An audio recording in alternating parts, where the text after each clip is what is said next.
October 20th, 2022, Habcast 363, episode 363. Let's go. Of course, I have a few things to share with you guys. An evening of reflection. Shall we? Twins suffered horrific abuse, including having to drink own urine before escaping Texas home, neighbor says. When I see stories of people's pets being found living in deplorable conditions, it's saddening, it's terrible. So when I see a mother subjecting her children to living conditions below the standard that we would have an animal living in, that's an outrage. Texas twin teens whose escape was captured on doorbell camera footage while they pleaded with neighbors for help, allegedly were handcuffed inside a laundry room and forced to drink their own urine. Their mother, Zakia Duncan, 40, and her boyfriend, Jova Terrell, 27, were later arrested in Baton Rouge, Louisiana, and were to be extradited back to Texas's Harris County on Thursday. KHOU obtained Ring doorbell footage showing the malnourished 16-year-olds, a boy and a girl, going door to door in a Cypress, Texas subdivision for about 30 minutes, pleading for help at around 5 a.m. Tuesday morning. Similar to the young lady who escaped their serial killer in Kansas City, praises to these two teens for seeing an opening and not hesitating to take it. In addition to keeping you physically weak through malnourishment or through physical abuse, they also want to instill a sense of hopelessness in the event that you think about getting away. Do you need some help? A man's voice asked through the camera. Yes, please. Can you let us in, please? One of the teens, who is shirtless, says meekly, what happened? The man responds before the other teen says, we just need somewhere to be right now. The man says, no, we can't do that.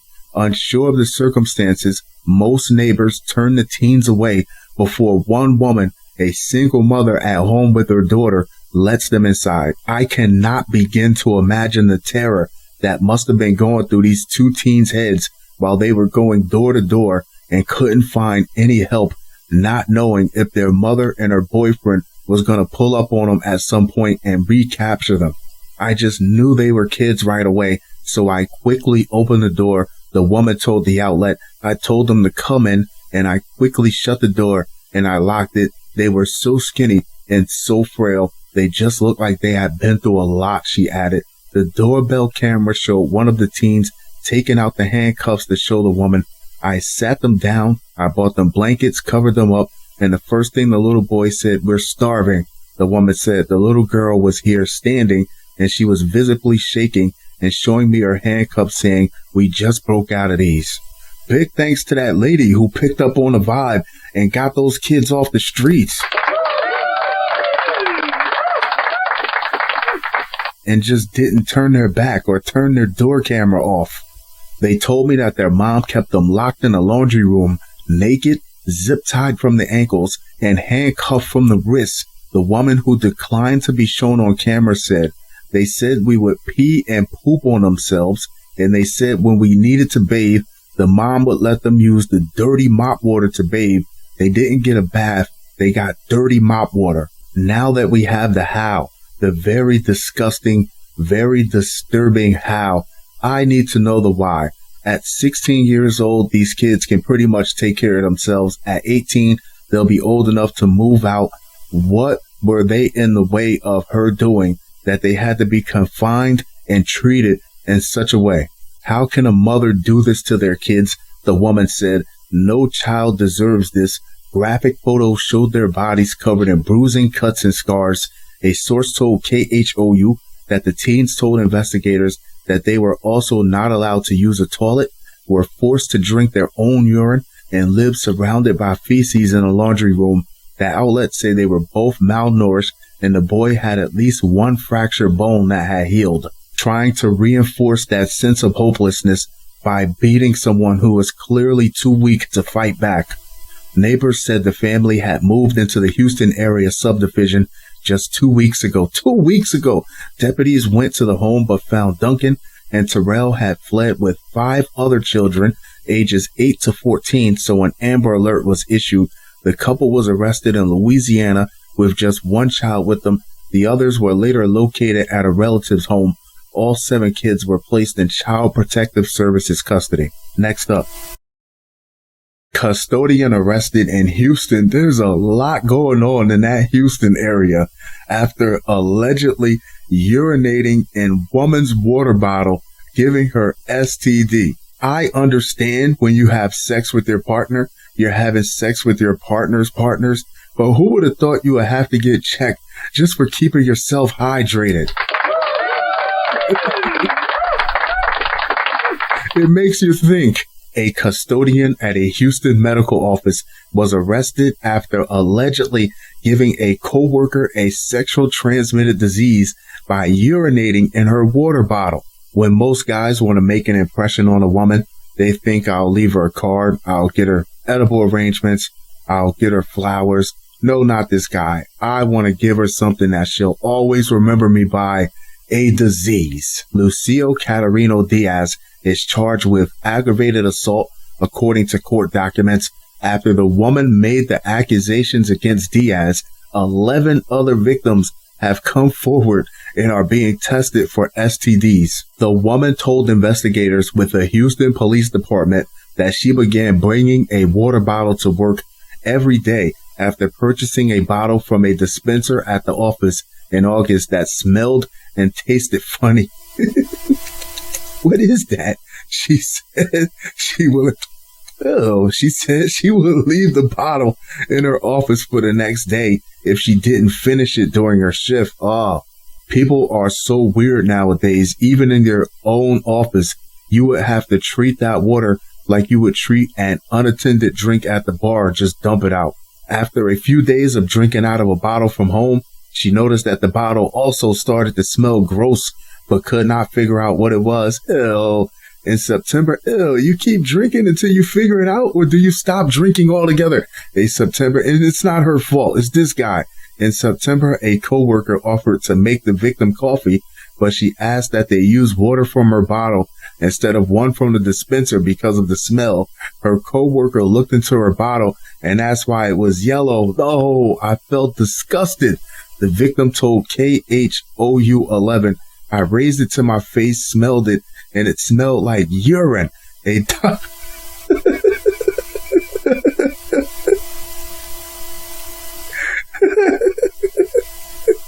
No.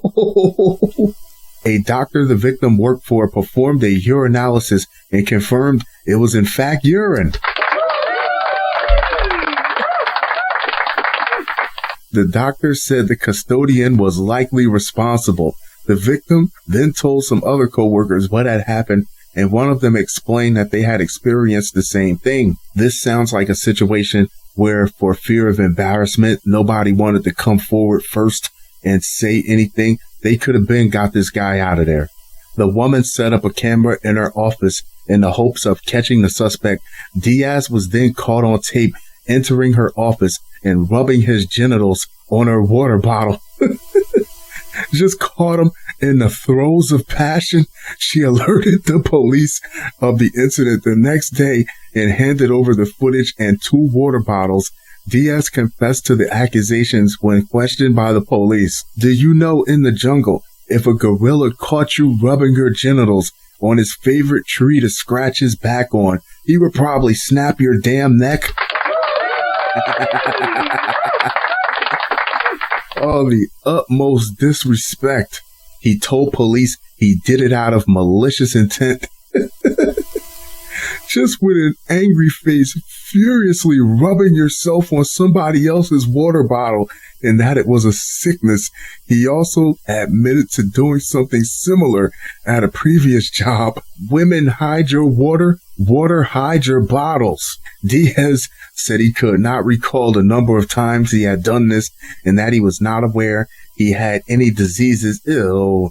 Lab results confirmed that the victim had contracted an STD. Diaz also tested positive for the same disease as well as a second one It's really just disgusting, and my client will suffer the consequences of this man's actions for the rest of her life. Oh, she can't get rid of it. The victim's attorney, Kim Spurlock, told KHOU 11. Spurlock said she intends to file a civil suit against building management and others she say ignored the victim's initial concerns.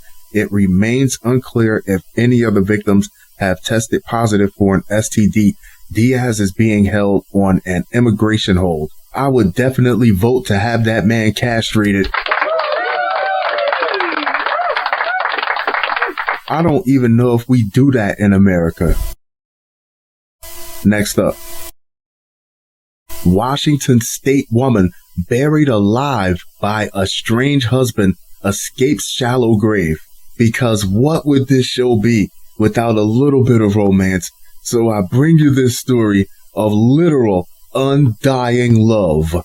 A Washington State woman who was allegedly buried alive in the woods this week by her estranged husband managed to escape to safety from the shallow grave, authorities said. Can you imagine being home, thinking it's all over, watching the game, and then you hear someone gently rapping at my chamber door? 'Tis some visitor, I muttered, tapping at my chamber door. Only this and nothing more. A Thurston County Sheriff's deputy located a frantic woman hiding behind the shed in a home's front yard shortly before 1 a.m. on Monday, according to a declaration of probable cause filed Wednesday in the county superior court. My husband is trying to kill me, the woman screamed, according to the court document. She had duct tape still wrapped around her neck, lower, face, and ankles. The filing said there was extensive bruising to her legs, arms, and head, and her clothing and hair were covered in dirt. The woman's husband, Shea Kyong-an, is now facing a slew of recommended charges such as first-degree attempted murder, first-degree kidnapping, and first-degree assault, according to the probable cause declaration. Me? I was hoping for a wiggle your big toe, I'm gonna kill Bill moment. He was booked into the county jail on Tuesday, and on Wednesday, during a preliminary hearing, a judge granted the prosecutor's request to hold him without bail, according to the Thurston County Prosecuting Attorney's Office. King Young, 53, has not been formally charged yet. Prosecutors said his attorney was not reached for comment Thursday.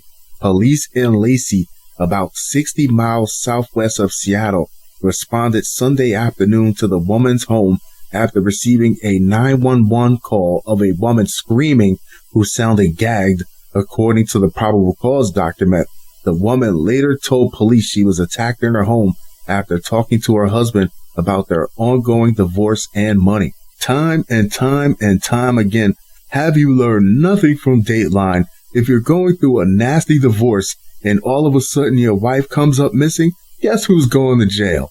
Kyong-an tied his wife's hands behind her back with duct tape and duct taped her eyes, thighs, and ankles, the court document said. She told investigators she managed to call 911 with her Apple Watch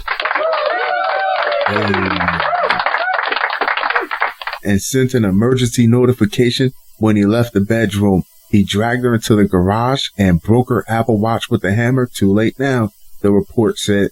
Police obtained surveillance video from neighbors of Kyong-an's van parked at the home. They also have video of him pulling into the garage with the van and then speeding out of the neighborhood, the probable cause report said. Is it me? Or if you're on the outside looking in, does it appear that he's doing nothing but looking like he's trying to kill his wife? The woman told police she was driven in the van somewhere and then put on the ground outside. She told police she could hear him digging in the dirt, according to the probable cause declaration. He then stabbed her in the chest, she told police. She was drugged and put into the ground. A heavy tree was put on top of her, the probable cause document said.